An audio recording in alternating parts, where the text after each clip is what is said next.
Hello बच्चों, good morning. कैसे हो आप लोग? स्वागत करते हैं अकेडमी के यूट्यूब प्लेटफॉर्म में। मैं हूं मिश्रा और आज आपकी क्लास जो है ट्रायंगल का सेकंड पार्ट जो होता है उस पर चलने वाला है और बहुत मजा आने वाला है ट्रायंगल पे, क्योंकि मैंने ट्रायंगल आपको कोणों के आधार पर त्रिभुज मैंने पढ़ाया था। आज भुजाओं के आधार पर पढ़ाने वाले हैं और बात को समझिए कि मेरी हर बातों को मैं थोड़ा सा कंसेप्चुअल में डिस्कस करूँगा, उसके बाद आगे मैं बढ़ूँगा।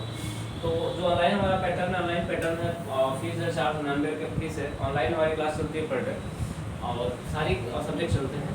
एसएससी के लिए चलता है, दरोगा के लिए, लेखपाल के लिए, एसएससी जीडी और पीईटी के लिए। ये सारी क्लासेस अवेलेबल आपके लिए। जो बच्चा चाहता है ऑनलाइन करना वो 499 फीस। देखो ये 499 फीस इसलिए है, ये 499 फीस आपका इसलिए कि आपका टेंशन बना रहा है, आपका टेंशन बना रहा है कोचिंग के प्रति, ऑनलाइन के प्रति, पढ़ने के प्रति। बाकी फ्री वाले बच्चे करते हैं अरे चलो ये यहाँ नहीं पढ़ेंगे, कल वहाँ पढ़ लेंगे, वहाँ नहीं पढ़ेंगे, परसों वहाँ पढ़ लेंगे, तो भटकते रह जाते, नहीं पढ़ पाते हैं। एक जगह अटेंशन बना के पढ़ो, मजा आएगा। यानी कोई भी टीचर पढ़ाएगा, ये नहीं अगर मैं आपको पढ़ा रहा हूँ तो जाहिर सी बात है 80 से 85% कंसेप्ट आपको क्लियर मैं करा ले रहा हूँ। 85% आप सोचो कि ऑफलाइन बैचेस चलेंगे, 85% कंसेप्ट क्लियर होना, 15% तो आप मेहनत कर सकते हो ना। अब 85% आपका कंसेप्ट क्लियर है तो हमको लगता है कि किसी भी एग्जाम के लिए बहुत सफिशिएंट है। तो हमने कहा कि 15% आप ही मेहनत कर सकते हो, ये वाला काम का कर सकते हो। अब बात यहाँ पे आती है, थोड़ा ध्यान देना, ये ऑफलाइन क्लासेस बहुत जल्दी खुलने वाले हैं। ऑफलाइन क्लासेस जल्दी खुलेगी। ऑफलाइन क्लासेस जैसे खुलेगी ना, आपको बता दी जाए कि ये जो फीस है 499 रुपया, ये आपका जमा रहेगा, ये आपका जमा ही रहेगा। और आप जैसे क्लास पढ़ रहे हो उसका रिवीजन भी यहाँ पे होता रहेगा। बच्चे प्रैक्टिस से टेस्ट पेपर का जो सोल्यूशन होगा यहाँ पे होता रहेगा। जैसे होता है, मैं बार बार कहता हूँ कि रोटी बना रहे हो, रोटी सूखा खाने से बेहतर अगर वो मक्खन लगा खाओ तो मज़ा आता है। तो वही मक्खन लगाने का प्रयास ऑनलाइन प्लेटफॉर्म करेंगे आपके लिए, इसलिए डाला गया है। क्योंकि देखो ऑनलाइन बच्चा कोई पढ़ता नहीं, सिंपल सी बात, ऑनलाइन कोई पढ़ता नहीं बस। तो आपको कहाँ क्या करना है, आपको करना क्या है, आपको इस नंबर पे 8299643920 पे आपको पेटीएम, गूगल पे, फोन पे कुछ भी कर सकते हो। क्या कर सकते हो? पेटीएम, गूगल पे, फोन पे कुछ भी कर सकते हो। उसका स्क्रीनशॉट लेके इस नंबर पे आप सेंड कर सकते हो। 9935585771 पे आप क्या करोगे, स्क्रीनशॉट लेके भेजोगे, जिससे आपको एडमिशन मिल जाएगी, कहाँ आपकी क्लास चलेगी, कैसे क्लास चलेगी, क्या क्या पढ़ना है, आपको सारी बातें बता दी जाएगी। ये 499 नथिंग के बराबर है, 499 नथिंग के बराबर है, कुछ नहीं है। ये 499 आपका फीस नथिंग के बराबर। चलिए हम लोग मिलते हैं अपनी क्लास के साथ और अपने कंसेप्ट को देखेंगे। बहुत ज़्यादा चर्चा नहीं करेंगे, 5 मिनट में चर्चा करता हूँ इससे, क्योंकि बच्चा जो है नया जुड़ा है तो उसको भी जानकारी हो जाए कैसे एडमिशन लेना है, क्या करना है। हमने ट्रायंगल की बात की तो त्रिभुज, हमने त्रिभुज की बात किया तो हमने कहा त्रिभुज भाई ध्यान देना, ये त्रिभुज है ना, ये त्रिभुज जो है हमारा, यानी ट्रायंगल जो है, ये जो ट्रायंगल है हमारा, त्रिभुज जो है, त्रिभुज दो प्रकार थे। पहला था हमारा कोण है, कोण की बेस पे था। दूसरा हमारा भुजा के बेस पे है। किसके बेस पे है?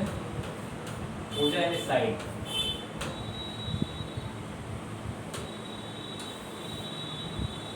दूसरा क्या हमारा साइड के बेस पे है, और पहला क्या हमारा एंगल के बेस पे था। एंगल के बेस पे था। एंगल के बेस पे तक क्या था? एक्यूट एंगल था, angle triangle, acute angle triangle. दूसरा क्या था हमारा? राइट एंगल,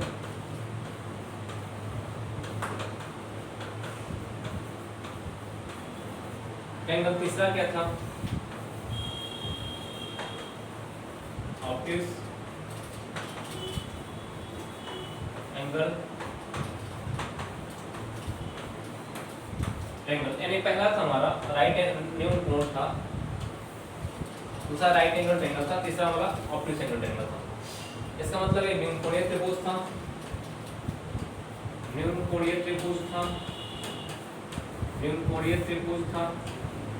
ये क्या है? समकोणीय त्रिभुज है, ये समकोणीय त्रिभुज था। ये समकोणीय त्रिभुज के बारे में चर्चा मैंने किया था। कि अधिक कोणीय त्रिभुज के बारे में चर्चा किया था। अधिक कोणीय त्रिभुज के बारे में चर्चा मैंने किया था। ये चीजें मैंने कर दिया था, आपके सामने मैंने रख दिया था ये सब चीजें।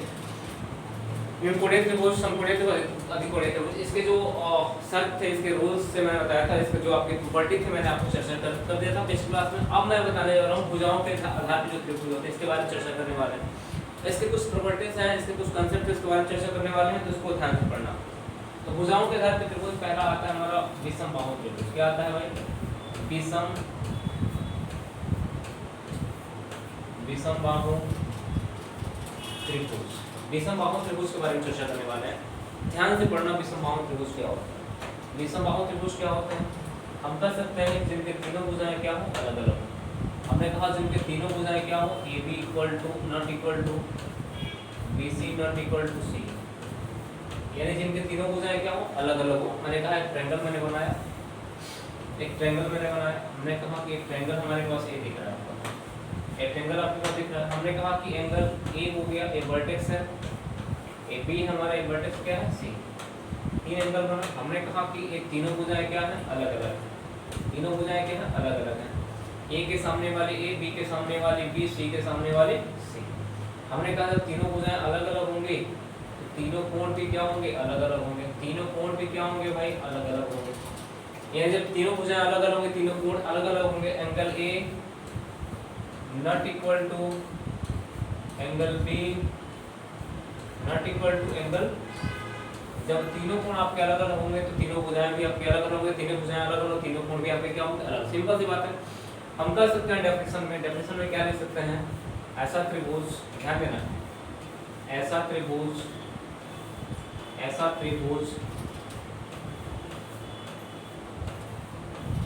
जिनके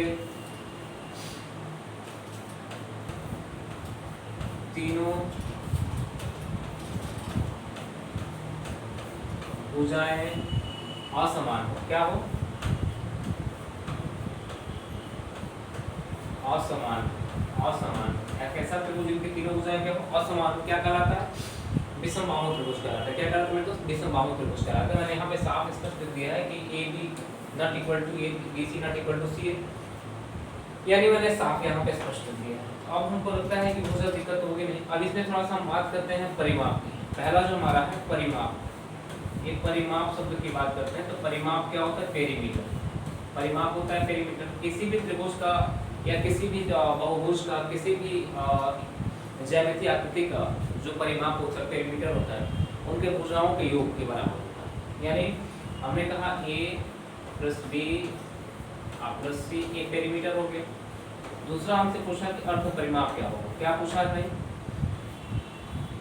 अर्ध परिमाप पूछा है। अर्ध परिमाप बता दो कि अर्ध परिमाप कितना होगा, यानी सेमी पेरीमीटर कितना होगा। आप कहोगे sir a plus b plus c divide by कितना हो जाएगा, अर्ध परिमाप हो जाएगा। अर्ध परिमाप एक परिमाप होगा, कोई दिक्कत किसी को। किसी त्रिभुज का जो क्षेत्रफल होता है, जो एरिया होता है, जो क्षेत्रफल होता है, वो क्या होता है मेरे दोस्त, ये होता है 1/2, ये होता है बेस इंटू हाइट, आधार गुणे क्या होता है, ऊंचाई। यानी जनरली किसी त्रिभुज का क्षेत्रफल नहीं होता है, जनरली किसी त्रिभुज का क्षेत्रफल नहीं होता है, 1/2 बेस इंटू हाइट होता है। लेकिन आज का जो जमाना, आज का जो पैटर्न है, जनरली इससे तो काम होगा नहीं कि नहीं, इसी से काम हो जाएगा, ऐसे काम तो होगा नहीं। कुछ एक्स्ट्रा हमको ऐड करना पड़ता है। वो क्या ऐड करना पड़ता है, मैंने कहा विषम बाहु त्रिभुज फिर से यहाँ बना रहा हूँ, बोला ना विषम बाहु त्रिभुज मैं फिर से यहाँ बना रहा हूँ। एक एक पैटर्न को समझने का प्रयास कर रहा हूँ। मैंने कहा ए है, ए बी है और ए सी है। हमने कहा तीनों भुजाएं क्या है, अलग अलग है। तीनों भुजाएं क्या है, अलग अलग है। तीनों भुजाएं असमान है। हमने क्या बोला आपसे कि जब तीनों भुजाएं असमान होंगी तो हम क्या कर सकते हैं भाई, तीनों भुजाएं असमान है तो हम ये कर सकते हैं कि भाई विषम बाहु होगा ही। हमने कहा इसका एक और क्षेत्रफल होता है, देखो ध्यान से, जो क्षेत्रफल जब भुजाएं केवल को गिवन है, यानी भुजाएं केवल ए के सामने वाली एक भुजा ए गिवन हो, बी गिवन हो और क्या गिवन हो, सी गिवन। जब हमको किसी त्रिभुज की केवल भुजाएं गिवन हो और हमसे क्षेत्रफल पूछ दे तो कैसे निकालें, हम कहते हैं क्षेत्रफल बराबर हो जाता है हमारा अंडर रूट यस, यस क्या है, सेमी पेरीमीटर, यस माइनस ए और यस माइनस बी और एक हो जाएगा यस माइनस, यानी हमारा ए क्षेत्रफल। इसको हैरो फॉर्मूला के नाम से जानते हैं। किसके नाम से जानते हैं, इसको हैरो फॉर्मूला के नाम से जानते हैं। ये होता है हमारा क्षेत्रफल होता है। एक दूसरा क्षेत्रफल और क्षेत्रफल क्या होता है जो बहुत इंपॉर्टेंट है, वो ध्यान देना। क्षेत्रफल क्या हो जाएगा, हम कहते हैं 1/2 इंटू इंटू हटा दो यहाँ से, इंटू ही रहेगा 1/2 BC साइन ए, यानी जब वो दो भुजाएं और एक एंगल दिया हो तो त्रिभुज का क्षेत्रफल इसको यूज कर सकते हैं। हमने कहा 1/2 AC साइन B, हमने कहा 1/2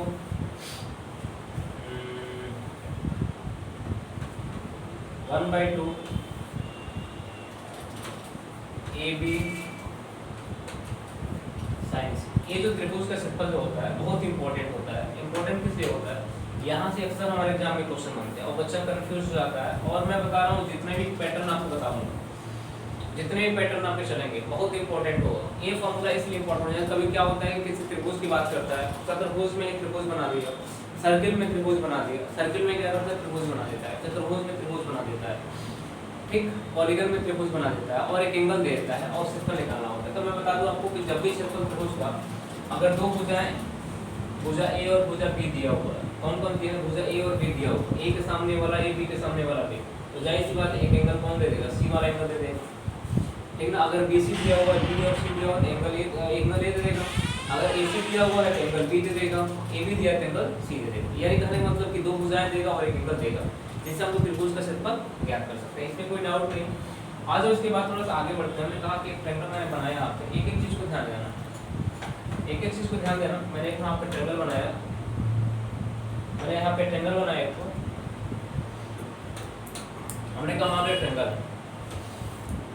पॉइंट बी नोटेड, हमने क्या ट्रायंगल, हमने कहा ए हो गया, बी हो गया और सी हो गया। देखो कितने त्रिभुज के क्षेत्रफल ज्ञात किए जा सकते हैं। हमने कहा कि यहाँ पे एक सर्किल बना दिया गया, एक सर्किल बना दिया गया, सर्किल आपका है और सर्किल ये कह रहा है कि भाई देखो ये सेंटर है, इस सेंटर से हमने कहा कि ये जो दूरी, ये दूरी और ये दूरी रेडियस होगा, क्या होगा मेरे भाई, ये तीनों दूरी क्या होंगे, रेडियस, जिसको कैपिटल आर से हम लोग डिनोट करते हैं, इसको कैपिटल आर से क्या करेंगे, डिनोट, क्योंकि सर्किल का जो रेडियस होता है आपस में क्या होता है, बराबर। एक सर्किल में अनंत रेडियस खींचे जाते हैं, सर्किल का रेडियस क्या होता है, बराबर होता है।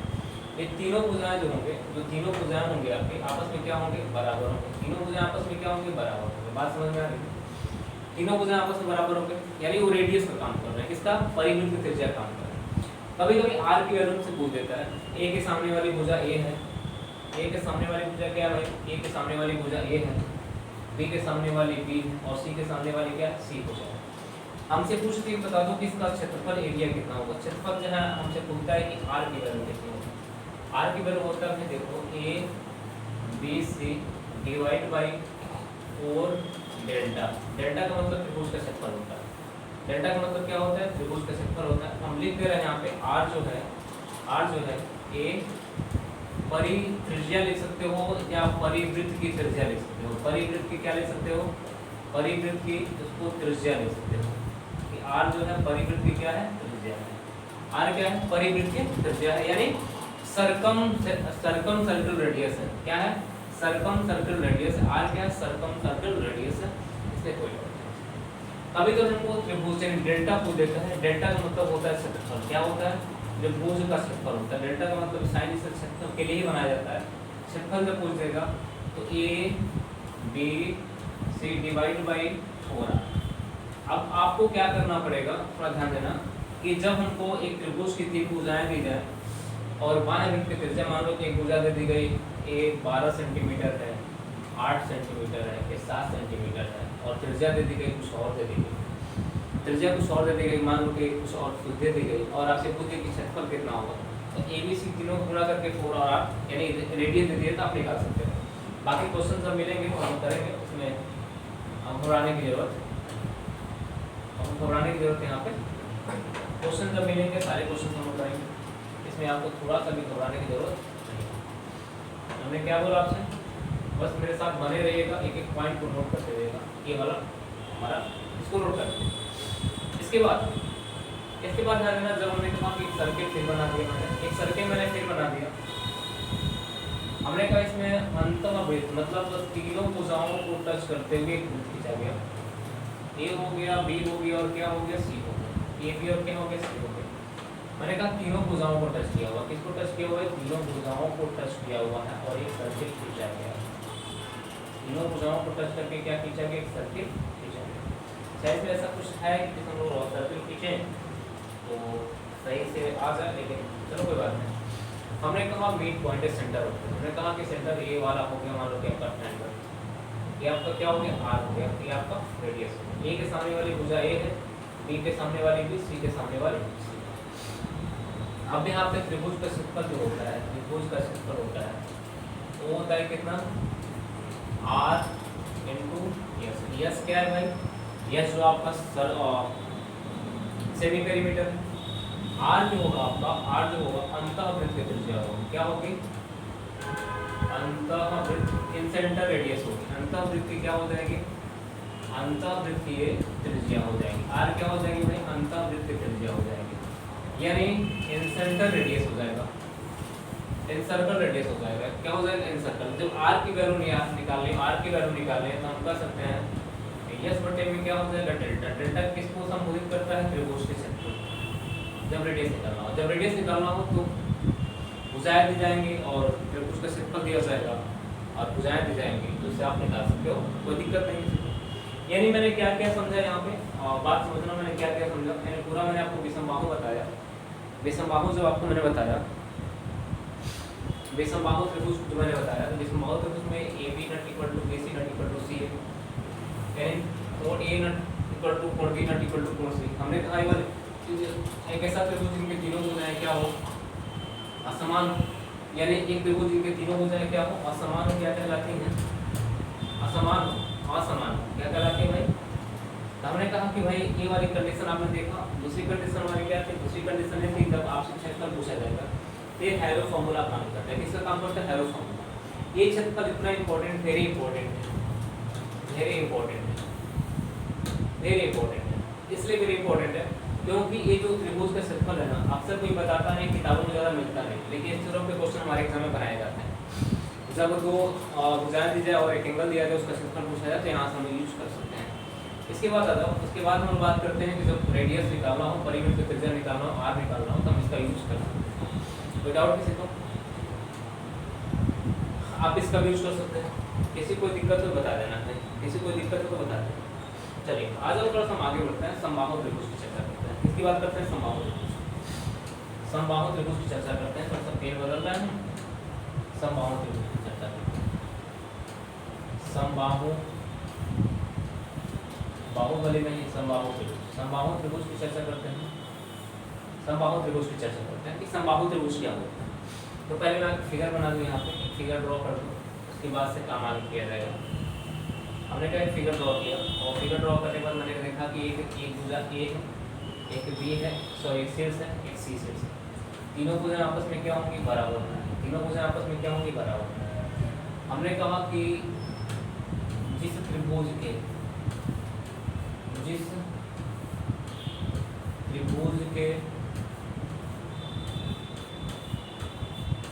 तीनों भुजाएं आपस में बराबर, तीनों भुजाएं आपस में क्या हो, आपस में बराबर। क्या हो मेरे दोस्त, बराबर। तीनों भुजाएं आपस में क्या हो, बराबर। जिन त्रिभुज के तीनों भुजाएं आपस में क्या हो, बराबर हो, क्या कहते हैं, समबाहु त्रिभुज कहलाते हैं। यानी सिंपल सा फंडा आप देख सकते हैं, A B equal to B C equal to C और angle A equal to angle B equal to angle C. Generally हम लोग यहाँ लिख सकते हैं, इसको हम लोग लिख सकते हैं angle A equal to angle B equal to angle C. इसको यूज कर सकते हैं, तो कोई डाउट नहीं ना किसी को। हमने कहा कि अब इसका जो क्षेत्र परिमाप होगा, यानी जब इसका परिमाप की बात करते हैं, परिमाप यानी परिमाप का मतलब होता है पेरीमीटर। क्या होता है, पेरीमीटर। जब परिमाप की बात करते हैं तो परिमाप इसका होता है, ए के सामने वाली भुजा भी ए होगी, बी के सामने वाली बी होगी, सी के सामने वाली सॉरी सी होगी। लेकिन जब तीनों भुजा आपस में बराबर हो, जब तीनों भुजा आपस में बराबर हो, ए के सामने वाली बी होगी, बी के सामने वाली सी के सामने वाली, क्योंकि A equal to B equal to C है, तो या तो ए मान लिया तो बी मान लो तो सी मान लो। हमने कहा कि 3a हो जाएगा, 3a हो जाएगा। अब अर्ध परिमाप की बात करते हैं हम लोग, अर्ध परिमाप की बात करते हैं, अर्ध परिमाप की बात करते हैं कि अर्ध परिमाप क्या होगा। यदि सेमी पेरीमीटर एस की वैल्यू क्या होगी, तो आप कहेंगे सर 3a डिवाइड बाई कितना हो जाएगा, 2 हो जाएगा। क्षेत्रफल की बात करते हैं कि क्षेत्रफल कितना होता है, तो आप कहते हो कि सर 1/2 बेस इंटू कितना हो जाएगा, बेस इंटू हाइट हो जाएगा, बेस इंटू कितना हो जाएगा, हाइट हो जाएगा। क्षेत्रफल कितना होगा, 1/2 बेस इंटू हाइट हो जाएगा, इतना हो जाएगा। कोई दिक्कत नहीं किसी को। आप कहते हो सर समबाहु त्रिभुज का क्षेत्रफल इतना होगा, लेकिन वो किसी भी चरबल त्रिभुज का क्षेत्रफल इतना ही होता है। समबाहु त्रिभुज का क्षेत्रफल अलग होता है, मैं बता रहा हूँ आपको, लेकिन किसी भी त्रिभुज का क्षेत्रफल जो बनता है इसी की जोड़े बनता है, इसी की बेस के आधार पर बनता है। हमने कहा कि आज थोड़ा सा आगे बढ़ते हैं, हमने कहा समबाहु त्रिभुज की बात करते हैं, थोड़ा सा समबाहु त्रिभुज के क्षेत्रफल के बारे में चर्चा करेंगे हम लोग। हमने कहा कि समबाहु त्रिभुज की बात किया, मैंने एक लिखा त्रिभुज है जिनके तीनों भुजाएं आपस में क्या है, बराबर है। जिनके तीनों भुजाएं आपस में क्या है मेरे दोस्त, जिनके तीनों भुजाएं आपस में बराबर है, क्या है, जिनके तीनों भुजाएं आपस में बराबर है। आपका ए हो गया, बी हो गया और क्या हो गया, सी हो गया। यहाँ से एक लंब डाला गया जिसको हम लोग ऊंचाई कहते हैं, क्या कहते हैं, ये डी पे डाला गया। ये आपका भाई पूरा का पूरा ए मान लेते हैं इसको। हमने कहा ए वाली वैल्यू a/2 हो जाएगी और ए वाली वैल्यू a/2 हो जाएगी, क्योंकि समबाहु त्रिभुज में जो रेखा ऊंचाई होती है वही माध्यिका का भी काम करती है, वही लंब समद्विभाजक का भी काम करती है, भुजा समद्विभाजक का भी काम करती है। बात समझ लो, जो ऊंचाई होती है ना, ऊंचाई का काम करती है, लंब समद्विभाजक का भी काम करती है, भुजा समद्विभाजक का भी काम करती है, कोण समद्विभाजक का भी काम करती है।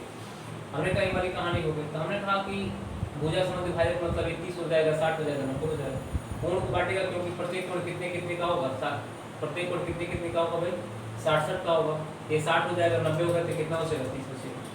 अगर हम बात करें थोड़ा सा ध्यान देना, अगर बात करें, हमने कहा इसको एच मान लिया कि इसको क्या मान लिया गया, एच मान लिया गया, एडी को एच मान लिया गया। तो पहले हम एच की वैल्यू निकाल देते हैं कि एच की वैल्यू कितनी होगी। तो हम पाइथागोरस प्रमेय यूज करेंगे, मैंने पढ़ाया है आपको शायद पाइथागोरस प्रमेय, नहीं पढ़ाया तो पढ़ा दूंगा।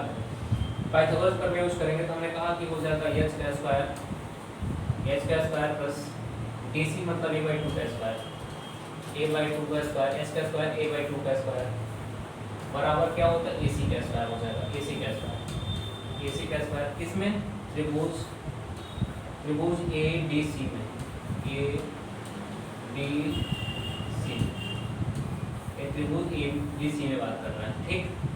हमने कहा एच का स्क्वायर बराबर कितना हो जाएगा, एच का स्क्वायर बराबर हो जाएगा हमारा AC का स्क्वायर भी कितना होगा, ए ही होगा ना, ए भी आपका ए ही होगा। हम कर सकते हैं a square minus a square बटे में 4, a स्क्वायर बटे में कितना होगा, 4। ये हो जाएगा 4, ये हो जाएगा 4 स्क्वायर, 3 स्क्वायर हो जाएगा, ये हो जाएगा 3a स्क्वायर बटे में 3a स्क्वायर डिवाइड बाई कितना होगा, 4। हमने कहा s की वैल्यू कितनी हो जाएगी, s की वैल्यू हो जाएगी √3 अपॉन 2, यानी किसी भी समबाहु त्रिभुज की ऊंचाई जो होती है √3/2 a होती है। इसको रूट में डाला तो a स्क्वायर बाहर निकल जाएगा, 4 निकल जाएगा, 2 के रूट में √3 3 रहेगा, तो √3/2 और a, ये आपकी समबाहु त्रिभुज की क्या आती है, समबाहु त्रिभुज की क्या आती है मेरे दोस्त, ऊंचाई आती है। अब समबाहु त्रिभुज के क्षेत्रफल के बारे में चर्चा करते हैं, क्षेत्रफल के बारे में चर्चा करते हैं कि समबाहु त्रिभुज का क्षेत्रफल होता क्या है। समबाहु त्रिभुज के क्षेत्रफल के बारे में बात करते हैं तो हमने कहा कि क्षेत्रफल जो होता है, क्षेत्रफल जो होता है वो क्या होता है, 1/2 बेस इंटू हाइट होता है। कितना होता है, 1/2 बेस इंटू हाइट होता है। बेस इंटू कितना होता है, हाइट होता है, कितना होता है, यही होता है किसी भी जनरल त्रिभुज का क्षेत्रफल। हमने कहा 1/2 तो रहेगा। बेस कितना है पूरा, आ जाओ देख लेते हैं। त्रिभुज का बेस पूरा कितना, a माना गया, ना, पूरा का पूरा बेस कितना माना गया, a माना गया। हमने कहा बेस कितना, a, हाइट कितना निकला है, हाइट देख लो एक बार, हाइट हमने कितना निकाला है, s बराबर कितना निकला है, √3/2 a निकला होगा, यानी √3/2 a, यानी हो जाएगा √3/2 a, a का a में गुणा हो जाएगा, 2 का 2 गुणा हो जाएगा। हमने कहा a स्क्वायर बटे में 4 √3, a स्क्वायर बटे में 4 √3। आप ऐसे भी लिख सकते हो, या तो आप लिख सकते हो √3/4 a स्क्वायर ही आप लिख सकते हो, ऐसे भी आप लिख सकते हो, यानी जैसे आपका मर्जी वैसे आप लिख सकते हो, उसमें कोई दिक्कत नहीं है। a स्क्वायर बटे में 4 √3 आ जाएगा, या √3/4 वो कितना हो जाएगा,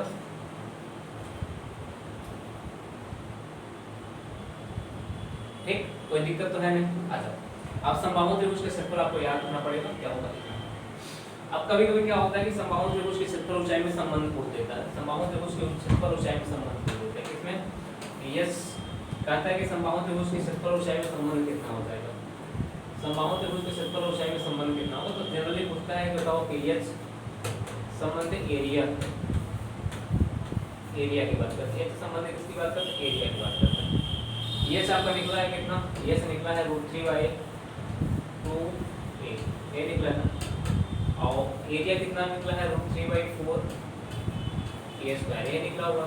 अब संबंध ज्ञात कर लो कि संबंध होता क्या है, a से a कट जाएगा, 2 से a कट जाएगा, ये √3 से √3 कट जाएगा। हमने कहा यार एक संबंध है कितना हो जाएगा a/2, हमने कहा दो संबंध है कितना हो जाएगा a, दो संबंध है कितना हो जाएगा a, यानी दो संबंध भुजा हो जाएगी। जब भी आपसे पूछा जाएगा कि समबाहु त्रिभुज की ऊंचाई और एरिया का अनुपात कितना होगा, दो संबंधी भुजा होगा। मान लो प्रत्येक भुजा 12 सेंटीमीटर का दिया हो, हमने कहा कि त्रिभुज मैंने यहाँ ड्रॉ किया और का है समबाहु त्रिभुज है, तीनों भुजा आपस में क्या है, बराबर है। इसकी भी एक क्षेत्रफल इसके 12, इसका 12 और इसका 12 कह रहा है कि इसमें ऊंचाई और एरिया में संबंध ज्ञात करें, तो आप कहोगे दो संबंधी कितना हो जाएगा 12, यानी एक संबंधी कितना हो जाएगा, एक संबंधी 6 हो जाएगा। इतना आप कर सकते हो, सिंपल सी बात। लेकिन कब ये करोगे, जब थ्योरम आप जानते रहोगे तब। थ्योरम नहीं जानते रहो तो कुछ भी कर लोगे, नहीं बनने वाला है। थ्योरम नहीं जानते रहोगे आप कुछ भी कर लो, नहीं बनने वाला है। कितना है अब आज एक पैटर्न और मैं बता दूं थोड़ा सा। जब हम बात करते हैं समबाहु त्रिभुज की, समबाहु त्रिभुज की बात करें,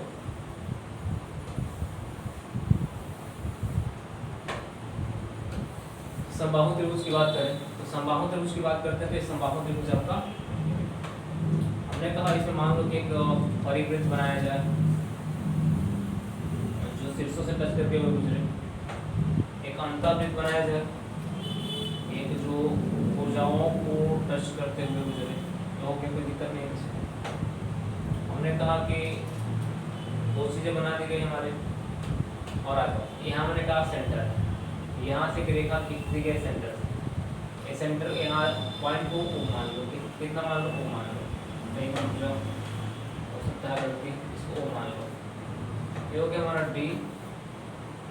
हमने कहा कि यहाँ सेंटर से, ध्यान देना, इस सेंटर से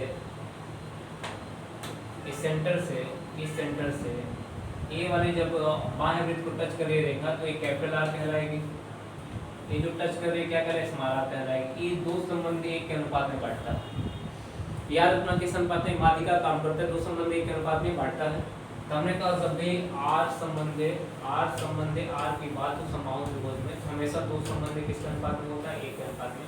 जब मैं प्रश्न कराऊं तो भूलना मत, क्योंकि प्रश्न बहुत पूछा जाता है समबाहु त्रिभुज में, समद्विबाहु त्रिभुज में दो संबंधी, यानी हम कर सकते हैं बाह्य वृत्त की त्रिज्या, बाह्य वृत्त की त्रिज्या, बाह्य वृत्त की त्रिज्या संबंधित अंतःवृत्त की त्रिज्या, वृत्त की त्रिज्या ये हो जाएगा, दो संबंधी कितना हो जाएगा, एक हो जाएगा। इसको याद रखना। चलिए मैं आज की क्लास यहीं खत्म करता हूँ। उसके पहले मैं बता दूँ, थोड़ा सा आपने देख लिया, इसको सारी चीज़ें आपको याद कर लेना। समबाहु त्रिभुज में क्या क्या पैटर्न मैंने बताया, सारी चीज़ें आप याद कर लेना। फिर मैं समद्विबाहु त्रिभुज चर्चा करूँगा, फिर पाइथागोरस त्रिभुज को लेके चलूँगा। आज की क्लास में यहीं खत्म करता हूँ। किसी कोई डाउट हो तो कमेंट बॉक्स में आके कमेंट करके मुझे बता सकता है कि सर इसका यहाँ इस पैटर्न में डाउट है। बाकी जब क्वेश्चन कराएंगे तो आपको एक फील होना चाहिए कि सर बहुत अच्छा क्वेश्चन करा रहे हो। चलिए मिलते हैं हम लोग अगली क्लास में। धन्यवाद आज के लिए।